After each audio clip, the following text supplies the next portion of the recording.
আসসালামু আলাইকুম। চলো আমরা জেনে নিই উৎপাদনশীলতার সূত্রটি কি।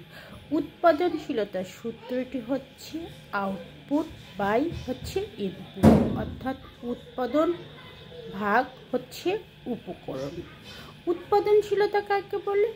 উৎপাদনশীলতা বল হচ্ছে কি পরিমাণ ইনপুট ব্যবহার করে কি পরিমাণ আউটপুট পাওয়া যাবে, এর অনুপাতেই উৎপাদনশীলতা। অর্থাৎ কি পরিমাণ কাঁচামাল ব্যবহার করে কি পরিমাণ চূড়ান্ত পণ্য উৎপাদন করা সম্ভব হবে, এর অনুপাতই উৎপাদনশীলতা। উৎপাদনশীলতা দুটি উপায়ে বাড়ানো যায়। সমপরিমাণ কাঁচামাল ব্যবহার করে পূর্বের তুলনায় যদি বেশি উৎপাদন করা যায় সেক্ষেত্রে উৎপাদনশীলতা বেড়ে যাবে। আবার পূর্বের চেয়ে কম পরিমাণ কাঁচামাল ব্যবহার করে পূর্বের সমান যদি উৎপাদন করা যায় সেক্ষেত্রেও উৎপাদনশীলতা বেড়ে যাবে।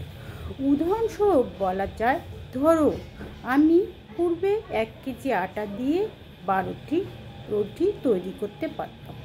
পরবর্তীতে আমি যদি 1 কেজি আটা দিয়েই 15টি রুটি তৈরি করতে পারি সেক্ষেত্রে উৎপাদনশীলতা বেড়ে যাবে।